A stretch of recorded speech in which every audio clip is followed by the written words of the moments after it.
ವೀಕ್ಷಕರೇ ನಮಸ್ಕಾರ. ತಮ್ಮ ಪರಿಚಯ ವಾಹಿನಿಗೆ ಸುಸ್ವಾಗತ.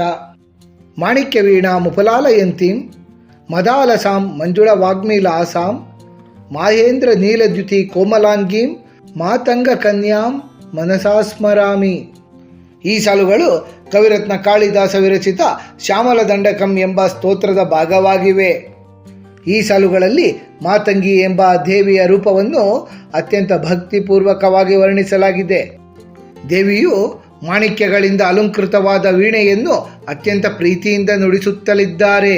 ದೇವಿಯು ಮಂದಹಾಸದಿಂದ ಕೂಡಿದ್ದು ಆಕೆಯ ಮಾತುಗಳು ಅತ್ಯಂತ ಮಧುರ ಮತ್ತು ಕಲಾತ್ಮಕವಾಗಿರುತ್ತವೆ. ಇಂದ್ರನೀಲ ಮಣಿಯಂತೆ ಹೊಳೆಯುವ ಶ್ಯಾಮಲ ಬಣ್ಣದ ಕೋಮಲವಾದ ದೇಹವನ್ನು ಈ ದೇವಿ ಹೊಂದಿರುತ್ತಾರೆ.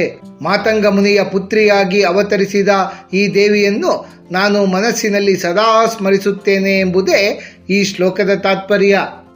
ಅಜ್ಞಾನಿಯಾಗಿದ್ದಂತಹ ಕಾಳಿದಾಸರು ಈ ದೇವಿಯ ಅನುಗ್ರಹದಿಂದಲೇ ಕವಿರತ್ನ ಕಾಳಿದಾಸರಾದದ್ದು. ಕಾಳಿದಾಸರಿಗೆ ಜ್ಞಾನೋದಯವಾದ ನಂತರ ಮಾತಂಗಿ ದೇವಿಯನ್ನು ಸ್ತುತಿಸುತ್ತಾ ರಚನೆ ಮಾಡಿದಂತಹ ಮೊದಲ ಸ್ತೋತ್ರವೇ ಶ್ಯಾಮಲ ದಂಡಕಂ. ಹಾಗಾದಲ್ಲಿ ಈ ಮಾತಂಗಿ ದೇವಿ ಎಂದರೆ ಯಾರು? ಈ ದೇವಿಯ ರೂಪ ಹೇಗಿರುತ್ತದೆ? ಈ ದೇವಿಯನ್ನೇಕೆ ಪೂಜಿಸಬೇಕು ಎಂಬಿತ್ಯಾದಿ ಕುತೂಹಲಭರಿತ ಮಾಹಿತಿಗಳನ್ನೆಲ್ಲ ನಮ್ಮ ಈ ಪ್ರಸ್ತುತ ಸಂಚಿಕೆಯ ಮೂಲಕ ನಾವಿಂದು ತಿಳಿದುಕೊಳ್ಳೋಣ. ಮಾತಂಗಿ ದೇವಿ ಯಾರು?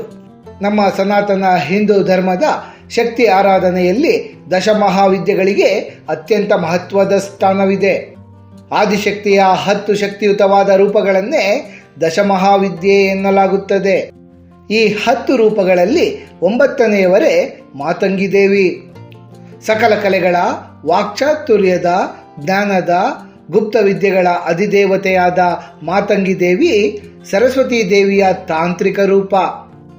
ಸಭೆಗಳಲ್ಲಿ ಜಯಪ್ರದವಾದಂತಹ ಮಾತುಗಾರಿಕೆ ಬೇಕೇ? ಲಲಿತ ಕಲೆಗಳಲ್ಲಿ ಸಿದ್ಧಿಯನ್ನು ಪಡೆಯಬೇಕೇ? ರಾಜಕೀಯ ಕ್ಷೇತ್ರದಲ್ಲಿ ಉನ್ನತ ಸ್ಥಾನವನ್ನು ಪಡೆಯಬೇಕೇ? ಜೀವನದ ಸಕಲ ಅಡೆತಡೆಗಳನ್ನು ಧೂಳಿಪಟ ಮಾಡಬೇಕೇ? ಹಾಗಿದ್ದಲ್ಲಿ ತಾಯಿ ಮಾತಂಗಿ ದೇವಿಯ ಕೃಪೆ ನಮಗೆ ಬೇಕೇ ಬೇಕು. ಮಾತಂಗಿ ದೇವಿಯ ಉಗಮ. ಮಾತಂಗಿ ದೇವಿಯ ಉಗಮದ ಬಗ್ಗೆ ಪುರಾಣಗಳಲ್ಲಿ ಮತ್ತು ತಾಂತ್ರಿಕ ಗ್ರಂಥಗಳಲ್ಲಿ ವಿವಿಧ ಕಥೆಗಳಿವೆ. ಅವುಗಳಲ್ಲಿ ಪ್ರಮುಖವಾದುದನ್ನು ನಾವೀಗ ವಿವರಿಸುತ್ತೇವೆ.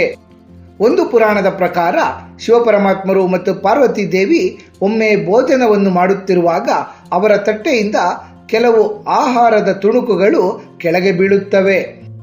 ಈ ಉಚ್ಚಿಷ್ಟ ಅಥವಾ ಎಂಜಲಿನಿಂದ ಒಬ್ಬ ಸುಂದರ ಕನ್ಯೆ ಉದ್ಭವಿಸುತ್ತಾಳೆ. ಆಕೆಯೇ ಮಾತಂಗಿ ದೇವಿ. ಇದೇ ಕಾರಣದಿಂದ ಈಕೆಯನ್ನು ಉಚ್ಚಿಷ್ಟ ಮಾತಂಗಿ ಎಂದು ಕರೆಯಲಾಗುತ್ತದೆ. ಬ್ರಹ್ಮಾಂಡ ಪುರಾಣ ಮತ್ತು ಶ್ಯಾಮಲ ದಂಡಕಂ ಪ್ರಕಾರ ಮಾತಂಗ ಎಂಬ ಹೆಸರಿನ ಮುನಿಯು ಸಂತಾನಕ್ಕಾಗಿ ಆದಿಪರಾಶಕ್ತಿ ದೇವಿಯನ್ನು ಕುರಿತು ಘೋರ ತಪಸ್ಸನ್ನಾಚರಿಸುತ್ತಾರೆ. ಆಗ ಅವರ ಭಕ್ತಿಗೆ ಮೆಚ್ಚಿದಂತಹ ಆದಿಪರಾಶಕ್ತಿ ದೇವಿ ಅವರಿಗೆ ಪುತ್ರಿಯಾಗಿ ಜನಿಸುವುದಾಗಿ ವರವನ್ನು ನೀಡುತ್ತಾರೆ. ಹೀಗೆ ಜನಿಸಿದ ಕನ್ಯೆಯೇ ಮಾತಂಗಿ ದೇವಿ. ಮಾತಂಗ ಮುನಿಯ ಆಶ್ರಮದಲ್ಲಿ ದೇವಿ ಪುತ್ರಿಯಾಗಿ ಬೆಳೆದ ಕಾರಣ ಆಕೆಯನ್ನು ಮಾತಂಗ ಕನ್ಯಾ ಅಥವಾ ಬಾಲಮಾತಂಗಿ ಎಂದು ಸಹ ಕರೆಯಲಾಗುತ್ತದೆ. ಮಾತಂಗಿ ದೇವಿಯ ಸ್ವರೂಪ. ಮಾತಂಗಿ ದೇವಿ ಪ್ರಮುಖವಾಗಿ ರಾಜಮಾತಂಗಿ ಮತ್ತು ಉಚ್ಚಿಷ್ಟ ಮಾತಂಗಿ ಎನ್ನುವ 2 ರೂಪಗಳನ್ನು ಹೊಂದಿದ್ದಾರೆ.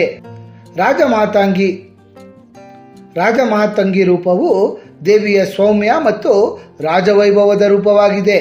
ಇದನ್ನು ರಾಜಶ್ಯಾಮಲ ಎಂದು ಕರೆಯಲಾಗುತ್ತದೆ. ಈ ದೇವಿ ಹಸಿರು ಬಣ್ಣದ ಮೈಕಾಂತಿ ಹೊಂದಿದ್ದು ರತ್ನ ಖಚಿತವಾದ ಸಿಂಹಾಸನದ ಮೇಲೆ ಅಲಂಕರಿಸಿರುತ್ತಾರೆ. ದೇವಿಯ ಹಣೆಯ ಮೇಲೆ ಅರ್ಧಚಂದ್ರಾಕೃತಿ ಇರುತ್ತದೆ. ಈ ರಾಜಮಾತಂಗಿ ದೇವಿಯು ಮುಖ್ಯವಾಗಿ ವೀಣೆಯನ್ನು ನುಡಿಸುತ್ತಾರೆ. ಈ ದೇವಿಯ ಕೈಯಲ್ಲಿ ಜ್ಞಾನದ ಸಂಕೇತವಾದ ಗಿಳಿ ಇರುತ್ತದೆ. ಲಲಿತಾ ಪರಮೇಶ್ವರಿ ದೇವಿ ಆಸ್ಥಾನದಲ್ಲಿ ಈ ರಾಜಮಾತಂಗಿ ದೇವಿಯು ಮಂತ್ರಿಣಿಯಾಗಿರುತ್ತಾರೆ. ಈ ರಾಜಮಾತಂಗಿ ದೇವಿ ವಾಗ್ದೇವತೆ. ಈಕೆಯ ಆರಾಧನೆಯಿಂದ ಮಾತಿನಲ್ಲಿ ಸ್ಪಷ್ಟತೆ, ಚತುರತೆ ಮತ್ತು ಪರರನ್ನು ಪ್ರಭಾವಿಸುವಂತಹ ಶಕ್ತಿ ಲಭಿಸುತ್ತದೆ. ವಿಶೇಷವಾಗಿ ಶಿಕ್ಷಕರು, ಲೇಖಕರು, ಗಾಯಕರು ಮತ್ತು ರಾಜಕಾರಣಿಗಳಿಗೆ ಈಕೆಯ ಅನುಗ್ರಹ ಅತ್ಯಗತ್ಯ. ಈ ದೇವಿ ವೀಣೆಯನ್ನು ಹಿಡಿದಿರುವುದರಿಂದಲೇ ಸಂಗೀತ, ನೃತ್ಯ ಮತ್ತು ಎಲ್ಲ ರೀತಿಯ ಲಲಿತ ಕಲೆಗಳಲ್ಲಿ ಸಿದ್ಧಿಯನ್ನು ಪಡೆದುಕೊಳ್ಳಲು ರಾಜಮಾತಂಗಿ ದೇವಿಯನ್ನು ಪೂಜಿಸಲಾಗುತ್ತದೆ. ಇವಿಷ್ಟೇ ಅಲ್ಲದೆ ಜೀವನದಲ್ಲಿ ಎದುರಾಗುವಂತಹ ಅಡೆತಡೆಗಳು, ಶತ್ರುಬಾಧೆ ಹಾಗೂ ನಕಾರಾತ್ಮಕ ಆಲೋಚನೆಗಳಿಂದ ರಕ್ಷಣೆಯನ್ನು ಪಡೆದುಕೊಳ್ಳಲು ರಾಜಮಾತಂಗಿ ದೇವಿಯನ್ನು ಆರಾಧನೆ ಮಾಡಲಾಗುತ್ತದೆ. ಉಚ್ಚಿಷ್ಟ ಮಾತಂಗಿ ಮಾತಂಗಿ ದೇವಿಯ ಅತ್ಯಂತ ರಹಸ್ಯಮಯ ಮತ್ತು ತಾಂತ್ರಿಕ ರೂಪವೇ ಉಚ್ಚಿಷ್ಟ ಮಾತಂಗಿ. ಉಚ್ಚಿಷ್ಟ ಮಾತಂಗಿ ದೇವಿಯು ಗಾಢ ನೀಲಿ ಅಥವಾ ಕಡು ಹಸಿರು ಬಣ್ಣವನ್ನು ಹೊಂದಿದ್ದು 4 ಕೈಗಳಲ್ಲಿ ಪಾಶ, ಅಂಕುಶ, ಖಡ್ಗ ಮತ್ತು ಗದೆಯನ್ನು ಹಿಡಿದಿರುತ್ತಾರೆ. ಇವುಗಳೆಲ್ಲ ಅಹಂಕಾರ ಮತ್ತು ಅಜ್ಞಾನವನ್ನು ನಾಶಪಡಿಸುವ ಶಕ್ತಿಯನ್ನು ಸಂಕೇತಿಸುತ್ತವೆ. ಉಚ್ಚಿಷ್ಟ ಎಂದರೆ ಉಳಿದದ್ದು ಅಥವಾ ಎಂಜಿಲು ಎಂಬರ್ಥ ಬರುತ್ತದೆ. ಉಚ್ಚಿಷ್ಟ ಮಾತಂಗಿ ದೇವಿಯ ಆರಾಧನೆಯಲ್ಲಿ ಭಕ್ತಾದಿಗಳು ತಾವು ಸೇವಿಸಿ ಉಳಿದ ಆಹಾರವನ್ನು ದೇವಿಗೆ ನೈವೇದ್ಯವಾಗಿ ಅರ್ಪಿಸುವ ವಿಶಿಷ್ಟ ಪದ್ಧತಿ ಇದೆ. ಸೃಷ್ಟಿಯಲ್ಲಿ ಯಾವುದೂ ಸಹ ಅಶುದ್ಧವಲ್ಲ, ಎಲ್ಲವೂ ಸಹ ಬ್ರಹ್ಮ ಸೃಷ್ಟಿಯೇ ಎಂಬ ಅದ್ಭುತ ತತ್ವವನ್ನು ಈ ರೂಪ ಸಾರುತ್ತದೆ. ಸಮಾಜದಲ್ಲಿ ತಿರಸ್ಕರಿಸಲ್ಪಟ್ಟಂತಹ ಅಥವಾ ಅಶುದ್ಧವೆಂದು ಭಾವಿಸಿರುವಂತಹ ವಸ್ತುಗಳಲ್ಲಿಯೂ ದೈವತ್ವವನ್ನು ಕಾಣುವುದೇ ಈ ದೇವಿಯ ಆರಾಧನೆಯ ಮುಖ್ಯ ಉದ್ದೇಶ. ಉಚ್ಚಿಷ್ಟ ಮಾತಂಗಿ ದೇವಿಯ ಆರಾಧನೆ ಶತ್ರುಗಳನ್ನು ನಿಯಂತ್ರಣದಲ್ಲಿಟ್ಟುಕೊಳ್ಳಲು ಹಾಗೂ ಆ ಶತ್ರುಗಳ ಮೇಲೆ ಜಯವನ್ನು ಸಾಧಿಸಲು ಶಕ್ತಿಯನ್ನು ಪ್ರದಾನಿಸುತ್ತದೆ. ಉಚ್ಚಿಷ್ಟ ಮಾತಂಗಿ ದೇವಿಯ ಆರಾಧನೆ ಅತ್ಯಂತ ಕಠಿಣವಾದಂತಹ ತಾಂತ್ರಿಕ ಪದ್ಧತಿಗಳಿಂದ ಕೂಡಿರುತ್ತದೆ. ಗುರುಗಳ ಮಾರ್ಗದರ್ಶನವಿಲ್ಲದೆ ಇದನ್ನು ಮಾಡಲಾಗದು. ಜನಸಾಮಾನ್ಯರು ಮತ್ತು ಗೃಹಸ್ಥರು ರಾಜಮಾತಂಗಿ ದೇವಿಯ ರೂಪವನ್ನು ಆರಾಧನೆ ಮಾಡುವುದು ಅತ್ಯಂತ ಶ್ರೇಯಸ್ಕರ. ಆದರೆ ಉಚ್ಚಿಷ್ಟ ಮಾತಂಗಿ ದೇವಿಯ ಆರಾಧನೆ ಕಟ್ಟುನಿಟ್ಟಿನ ತಾಂತ್ರಿಕ ವಿಧಿವಿಧಾನಗಳನ್ನು ಹೊಂದಿರುತ್ತದೆ. ಆದ್ದರಿಂದ ಸರಿಯಾದ ಮಾರ್ಗದರ್ಶನವಿಲ್ಲದೆ ಈ ಉಚ್ಚಿಷ್ಟ ಮಾತಂಗಿ ದೇವಿಯ ಆರಾಧನೆ ಮಾಡಿದರೆ ನಕಾರಾತ್ಮಕ ಪರಿಣಾಮಗಳನ್ನು ಎದುರಿಸಬೇಕಾಗುತ್ತದೆ. ಹಾಗಾಗಿಯೇ ತಾಂತ್ರಿಕರು ಮಾತ್ರ ಉಚ್ಚಿಷ್ಟ ಮಾತಂಗಿ ದೇವಿಯ ಪೂಜೆಯನ್ನು ಮಾಡುತ್ತಾರೆ. ಸರಸ್ವತಿ ದೇವಿ ಮತ್ತು ಮಾತಂಗಿಯರ ನಡುವಿನ ವ್ಯತ್ಯಾಸಗಳು.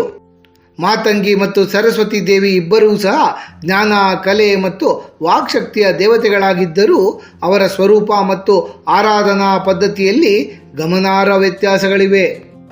ಸರಸ್ವತಿ ದೇವಿ ಸಾತ್ವಿಕ ಗುಣದವರು. ಬಿಳಿಯ ವಸ್ತ್ರವನ್ನು ಧರಿಸಿ ಬಿಳಿ ಕಮಲದ ಮೇಲೆ ಕುಳಿತಿರುತ್ತಾರೆ. ಇವರು ಪರಿಶುದ್ಧತೆ ಮತ್ತು ಸಾತ್ವಿಕ ಜ್ಞಾನದ ಸಂಕೇತ. ಮಾತಂಗಿ ದೇವಿ ತಾಂತ್ರಿಕ ರೂಪದವರು. ಗಾಢ ಹಸಿರು ಮತ್ತು ನೀಲಿ ಬಣ್ಣದ ಮೈಕಾಂತಿ ಹೊಂದಿರುವ ಈ ದೇವತೆ ಹೆಚ್ಚು ಶಕ್ತಿಶಾಲಿಯಾಗಿರುತ್ತಾರೆ.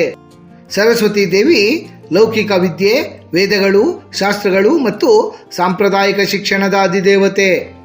ಆದರೆ ಮಾತಂಗಿ ದೇವಿ ಕೇವಲ ಜ್ಞಾನದ ದೇವತೆಯಲ್ಲ, ಆ ಜ್ಞಾನವನ್ನು ಬಳಸುವ ತಾಂತ್ರಿಕ ಸಿದ್ಧಿ ಮತ್ತು ಅತೀಂದ್ರಿಯ ಜ್ಞಾನವನ್ನು ಕರುಣಿಸುತ್ತಾರೆ. ಸರಸ್ವತಿ ದೇವಿ ವೀಣೆ, ಜಪಮಾಲೆ ಮತ್ತು ಪುಸ್ತಕಗಳನ್ನು ಹಿಡಿದಿರುತ್ತಾರೆ. ಮಾತಂಗಿ ದೇವಿಯು ವೀಣೆಯ ಜೊತೆ ಪಾಶ, ಅಂಕುಶ, ಖಡ್ಗ ಮತ್ತು ಗಿಳಿಯನ್ನು ಸಹ ಹೊಂದಿರುತ್ತಾರೆ. ಇದು ಜ್ಞಾನದ ಜೊತೆಗೆ ಶಕ್ತಿಯನ್ನು ಸಹ ಸೂಚಿಸುತ್ತದೆ. ಕೇವಲ ಜ್ಞಾನವನ್ನು ಸಂಪಾದಿಸಿದರೆ ಸಾಲುವುದಿಲ್ಲ, ಆ ಜ್ಞಾನವನ್ನು ಸಮಾಜದಲ್ಲಿ ಹೇಗೆ ಬಳಸಬೇಕು ಎಂಬ ತಂತ್ರವನ್ನು ಮಾತಂಗಿ ದೇವಿ ಕಲಿಸುತ್ತಾರೆ. ಸೃಷ್ಟಿಯಲ್ಲಿ ಯಾವುದೂ ಅಶುದ್ಧವಲ್ಲ ಎಂಬ ಒಂದು ವಿಶಿಷ್ಟವಾದ ತತ್ವವನ್ನು ಸಹ ಈ ದೇವಿ ಸಾರುತ್ತಾರೆ. ಆತ್ಮೀಯ ವೀಕ್ಷಕರೇ, ಮಾತಂಗಿ ದೇವಿಯ ಕುರಿತಾಗಿ ಸಮಗ್ರ ಮಾಹಿತಿಯನ್ನು ತಿಳಿದುಕೊಂಡ ನಮಗೆಲ್ಲರಿಗೂ ಆ ದೇವಿಯ ಕೃಪಾ ಕಟಾಕ್ಷ ಸದಾಕಾಲ ಇರಲೆಂದು ಕೋರಿಕೊಳ್ಳುತ್ತಾ ಈ ದಿನದ ಸಂಚಿಕೆಯನ್ನು ಮುಗಿಸುತ್ತಲಿದ್ದೇವೆ. ವೀಕ್ಷಕರೇ, ನಿಮಗೆ ಈ ವಿಡಿಯೋ ಇಷ್ಟವಾಗಿದ್ದಲ್ಲಿ ಲೈಕ್ ಮಾಡಿ, ಶೇರ್ ಮಾಡಿ ಮತ್ತು ಸಬ್ಸ್ಕ್ರೈಬ್ ಮಾಡಿ ಹಾಗೂ ಬೆಲ್ ಬಟನ್ ಒತ್ತುವುದನ್ನು ಮರೆಯಬೇಡಿ.